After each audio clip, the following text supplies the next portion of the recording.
When firefighters are called out, they never know what to expect. They could be called out to a false alarm or to a fire like this.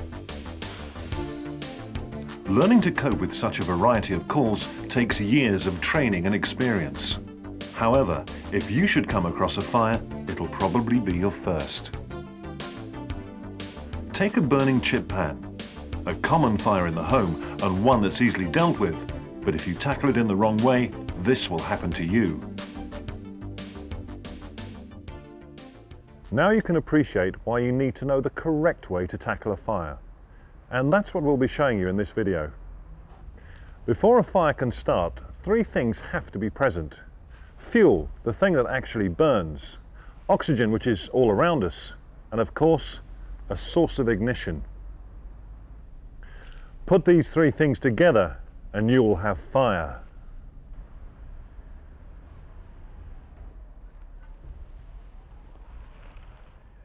Well, that's simple enough, but now we've got a fire, how do we put it out? Well, if we remove the heat, the fuel or the oxygen, surely the fire must go out. Let's have another look at our chip pan. Well, the simplest way to put out this fire is to smother it with a damp cloth or a fire blanket.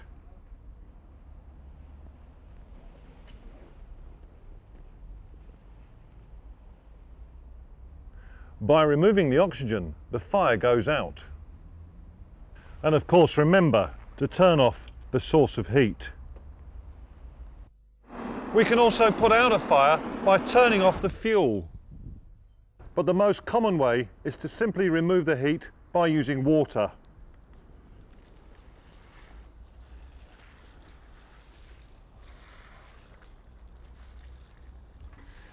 Now, you probably won't have buckets of water lying around in your workplace, but you will have fire extinguishers.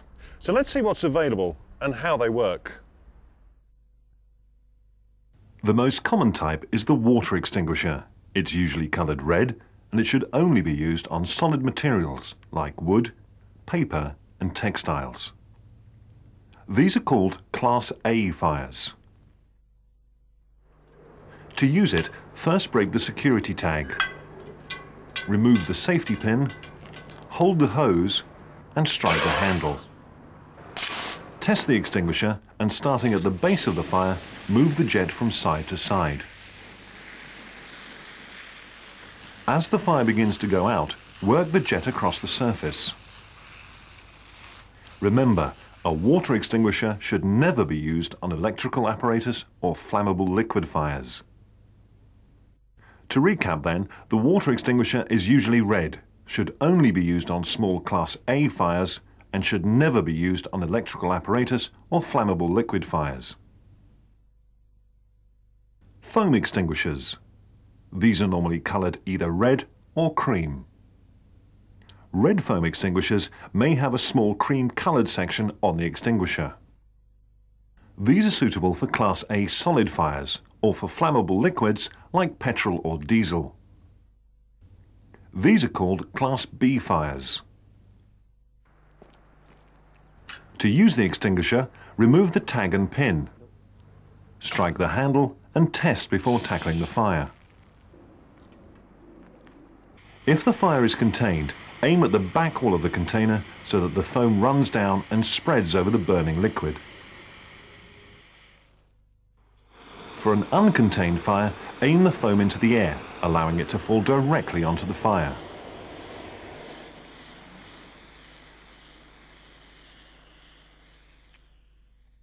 Some foam extinguishers have spray nozzles. These are always used in the same way, by aiming directly at the fire. So that's the foam extinguisher, usually red or cream. It may have either a jet or spray nozzle and can be used on Class A solid fires or Class B flammable liquid fires, but must never be used on electrical apparatus. Dry powder extinguishers are either red or blue in colour.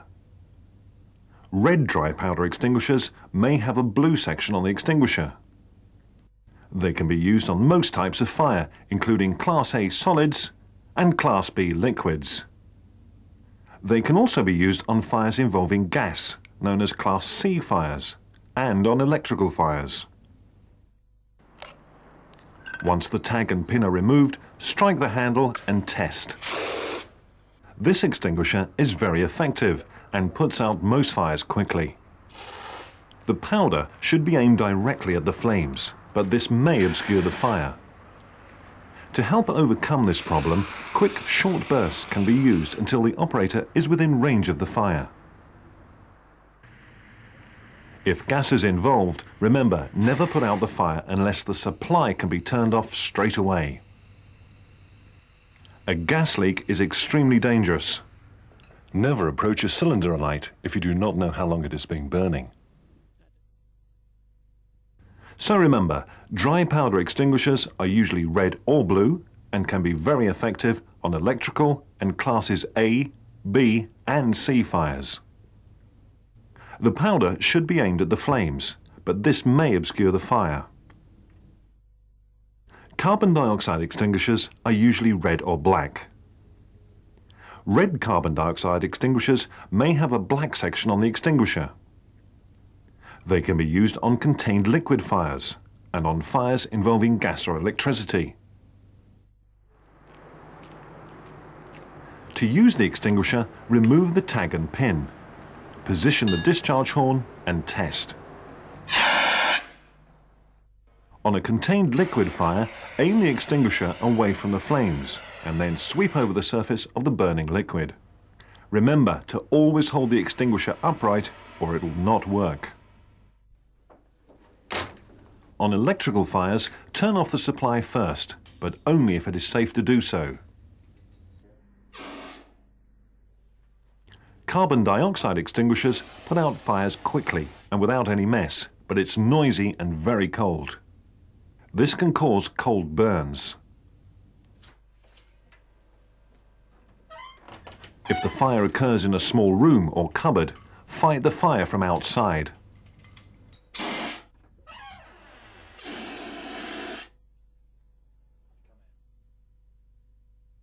The main points again on carbon dioxide extinguishers.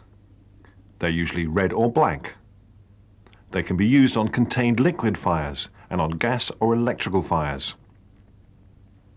It's clean to use but noisy, and some parts get very cold in use. Wet chemical extinguishers. This is a new type of extinguisher for use on cooking oil fires. These are called Class F fires. Most are coloured silver, but some may be coloured red with a small yellow section.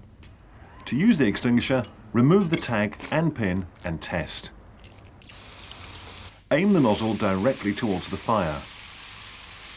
Remember to empty all of the contents of the extinguisher onto the fire, as this will seal it and prevent the fire from reigniting. So remember, wet chemical extinguishers are usually red or silver, are suitable for Class F cooking fires, and the entire contents of the extinguisher should be applied to the fire. It's very important to use the right type of extinguisher, so let me simplify it for you. For solid Class A fires, use water, foam or dry powder. On flammable liquid Class B fires, use foam, dry powder or carbon dioxide. On fires involving gas Class C fires, use dry powder or carbon dioxide. On electrical fires, use carbon dioxide or dry powder. And finally, on cooking oil Class F fires, use a wet chemical extinguisher. But no matter which extinguisher you use, remember these points.